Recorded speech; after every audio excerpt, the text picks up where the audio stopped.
Alright, I'm guessing you can tell by the video title of this video. Alright, so today I'm going to be talking about my sexual abuse story. Now, if there is any point in time this video is making you uncomfortable or stuff you cannot handle, please click out of this video. Please do not stay in this video if it's making you uncomfortable. Please click out. Because I'm about to share some very explicit stuff that I've never really shared on YouTube. So prepare, guys, like I said. So anywho, guys, please do not be like me, who waited 6 years just to say something. I had honestly waited too long just to say something, and I finally said something at age 16. So anyways, we're going to go into my story. Okay, so at the time, I was about 11. My parents were divorced, and my mom had met this guy.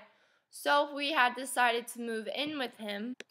At the time, my mom and I had lived in an apartment, but we transferred to his house, which was my mom's boyfriend.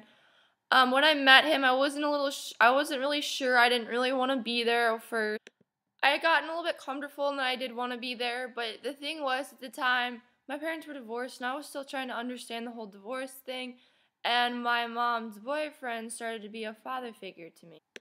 So he would get me stuff. If I was in trouble with my mom, he would back me up, and yeah.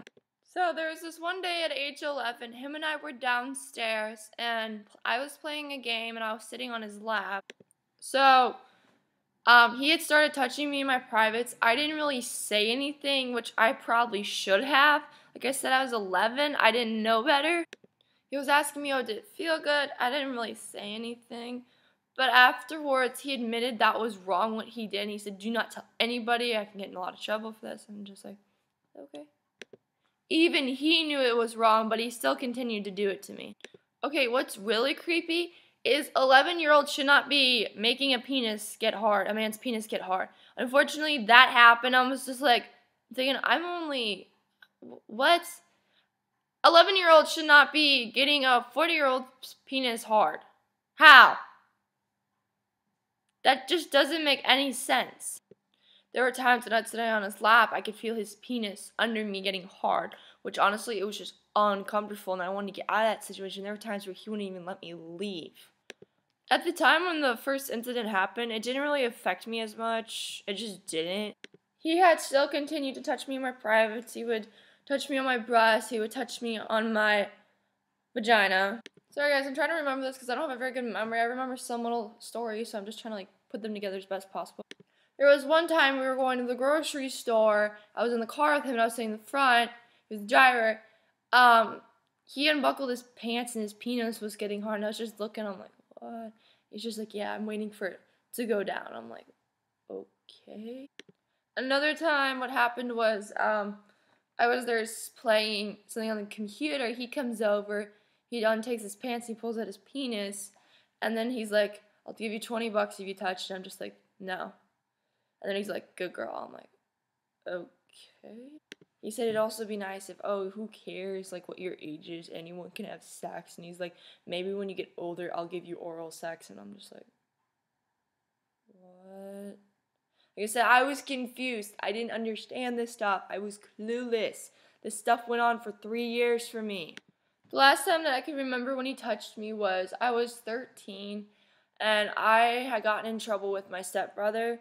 So my mom put me on the couch, my stepbrother was in his room.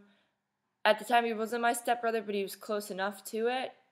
So, yeah, I'd been put out on the couch. He comes out, and he starts touching my privates again. That was the last time I ever remembered. I think that lasted for 10 to 15 minutes. That's the last time he ever touched me. Other things that happened is that 11-year-olds should not be watching this. He showed me some porn.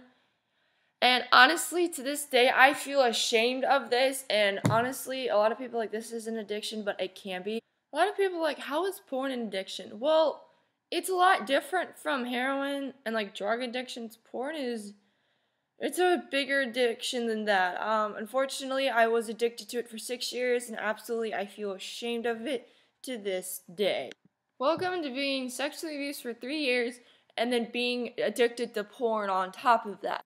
Honestly, an 11-year-old should not be watching porn. He had shown me a couple videos. Like I said, he just talked a lot about sex, and I don't understand why he was showing me these videos. Like, I should never even watch this. I should never even came across this stuff at 11. I should have been taught this stuff in school. Instead, no, I was taught by someone else, which, like I said, it wasn't good. And on top of that, also another thing that made me mad is I found out, like, a couple years later that my mom's ex was arrested for a weed charge, which honestly, that made me so mad. That I was living in a house with a criminal on top of that who had sexually abused me and who also got me addicted to porn.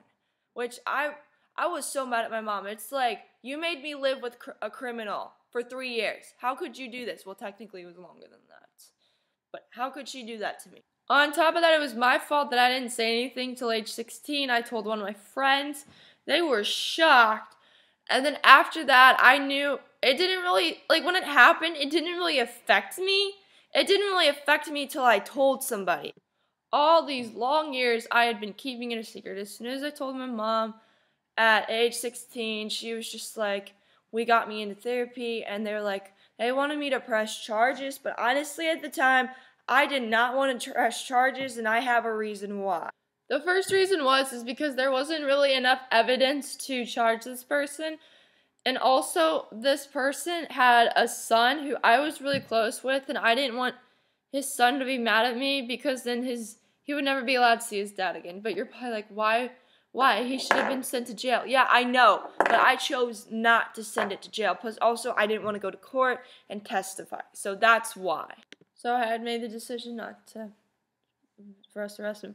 I mean, does it still affect me? Not really. I don't mind talking about it, but when I do talk about it with people, a lot of people are like, he should have been in jail. He should have been in jail. I know that it was my decision not to, okay? I mean, I've been thinking, I could, a few years later, if I want for him to be arrested, I can, but like I said, there's not enough evidence. He has to confess. So, yeah. Anywho, I hope you guys really enjoyed this video. Like I said, if something has happened to you like this, please do not wait 6 years just to tell someone. If something has happened to you, please tell somebody. I just wanted to share my story. Partly, like I said, it was like 6 years ago that this happened, and this continued for 3 years. I was 11, it continued till I was 13. I don't remember most of it, so I just tried to tell what I could remember. So sorry if it was like all over the place, but like I said, I did my best. Coming out about this stuff is not easy. It may have looked easy for me, but like I said, none of this stuff is funny, guys. Don't laugh about half the stuff I said. It's not funny. But anywho, thank you guys for watching. If you guys need anybody to talk to, feel free. I'm here to talk. Don't keep this stuff a secret if you're going through this. I hope my story helped you. Thank you guys so much for watching, and I will be coming out with more other stories. Like, I'll probably be doing my bullying story, my self-harm story, and I'll be doing a breakup story as well soon. Thank you guys so much for watching this video. I hope you guys enjoyed. I love you guys all very much, and stay strong. Bye, guys.